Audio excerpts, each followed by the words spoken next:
Day trading. हाँ, ये शब्द सुनते ही ना दिमाग में तेज रफ्तार और शायद बड़े मुनाफे की तस्वीरें आती हैं, है ना? हाँ बिल्कुल। आज हम इसी दुनिया को थोड़ा खंगाल रहे हैं, how to day trade for a living हाँ। किताब के जरिए। ये एक ऐसी फील्ड है जिसके बारे में उत्सुकता तो देखिए बहुत है, पर सच्चाई क्या है? बिल्कुल। और ये किताब अच्छी बात यह है कि लाग लपेट के बिना सीधे मुद्दे पे आती है। देखिए, एक तरफ तो ये डे ट्रेडिंग की जो आकर्षण है, जैसे अपनी मर्जी से काम करने की आजादी, लेकिन साथ ही इसकी जो कड़वी हकीकत है वो भी सामने रखती है। किताब साफ बताती है कि शुरुआती 6 महीनों के बाद सिर्फ 16% डे ट्रेडर ही असल में मुनाफा कमा पाते हैं। ओह, सिर्फ 16%? तो ये तो साफ है कि ये कोई बच्चों का खेल नहीं है। बिल्कुल नहीं। तो इस चर्चा में हमारा मकसद यही है कि इस किताब से डे ट्रेडिंग की जरूरी बातें समझें। मतलब क्या मानसिकता चाहिए, कौन से औजार जरूरी हैं और कौन सी रणनीतियां काम करती हैं। चलिए शुरू करते हैं। पहली बात, ये किताब कुछ बड़े मिथकों को तोड़ती है। हाँ, सही? हाँ, सबसे पहले तो नियम एक ही कहता है कि डे ट्रेडिंग कोई जल्दी अमीर बनने का तरीका नहीं है। बिल्कुल नहीं। इस सोच के साथ जो आते हैं वो अक्सर पैसा गंवाते ही हैं। और ये सिर्फ एक साइड हॉबी भी नहीं है शायद। किताब के मुताबिक तो इसे एक पूरे बिजनेस की तरह, मतलब गंभीरता से लेना चाहिए। नियम 2। सही कहा।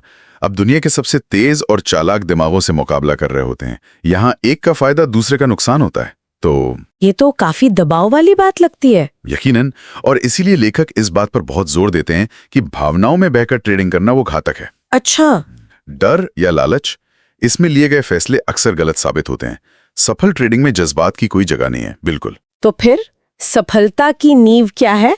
अगर जज्बात नहीं तो क्या? देखिए, 2 चीजें, शिक्षा और अभ्यास। ओके। किताब कम से कम 3 से 6 महीने सिमुलेटर पर अभ्यास करने की सलाह देती है। सिमुलेटर मतलब नकली पैसे से? हाँ, नकली पैसे से ट्रेडिंग करना, ताकि आप बिना असल जोखिम के सीख सकें। और लगातार मुनाफा कमाने लायक बनने में 6 महीने से 1 साल भी लग सकता है। ओ, मतलब धैर्य रखना बहुत जरूरी है। हाँ, अनुशासन, धैर्य और भावनाओं पर काबू पाना, नियम 11, यही सबसे जरूरी है। समझ गए। यानी असल पैसा लगाने से पहले काफी तैयारी जरूरी है। अच्छा, अब आते हैं जोखिम पर। किताब में रिस्क मैनेजमेंट पर बहुत जोर दिया गया लगता है। हाँ, और ये बेहद महत्वपूर्ण है। आप कह सकते हैं सबसे महत्वपूर्ण।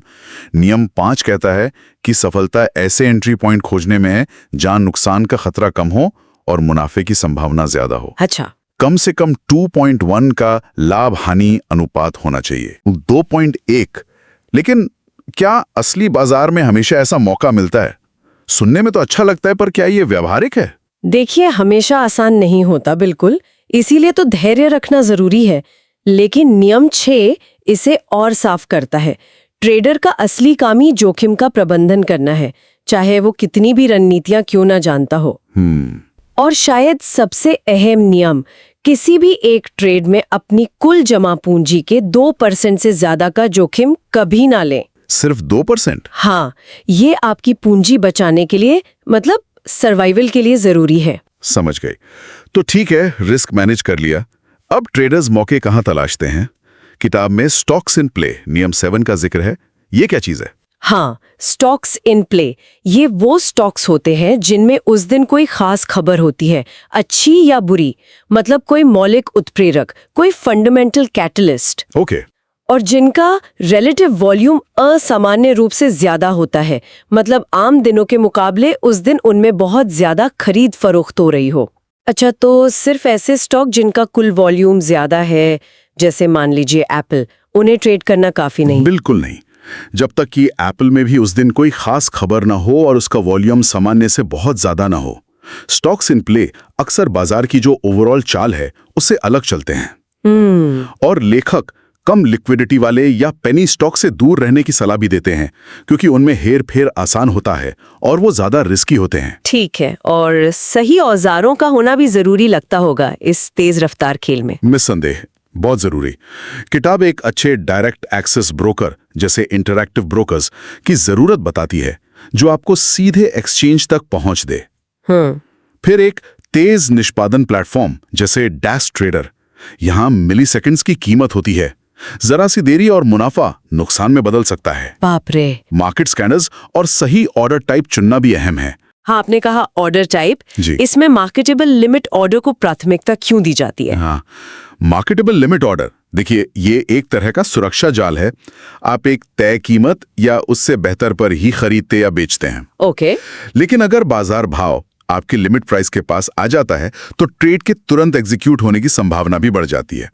ये डे ट्रेडिंग की तेजी के लिए एक अच्छा संतुलन है। अच्छा।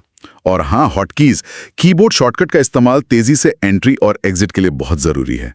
मतलब माउस क्लिक करने में टाइम लगता है। समझ गई। अच्छा, किताब में कैंडलस्टिक्स और प्राइस एक्शन का भी जिक्र है। इसका मनोविज्ञान से क्या लेना देना है? बिल्कुल है। कैंडलस्टिक चार्ट दरअसल खरीदारों और विक्रेताओं के बीच जो खींचतान चल रही होती है। अच्छा। और बाजार का मूड यानी कि जो कलेक्टिव साइकोलॉजी है उसको दिखाते हैं। हर कैंडल बताती है कि भाव कहाँ खुला, कहाँ बंद हुआ, कितना ऊपर गया, कितना नीचे गया। इसे देखकर जो अनुभवी ट्रेडर हैं वो अंदाजा लगाते हैं कि भाई पलड़ा किसकी तरफ भारी है। तो डे ट्रेडिंग एक तरह से भीड़ के मनोविज्ञान का अध्ययन है। अच्छा, तो मतलब सिर्फ चार्ट देखना काफी नहीं है, एक पूरी प्रक्रिया होनी चाहिए। बिल्कुल। लेखक एक तय प्रक्रिया, एक रूटीन बनाने पर बहुत जोर देते हैं। जैसे वो खुद सुबह दौड़ने जाते हैं अपने दिमाग को शांत करने के लिए। हाँ।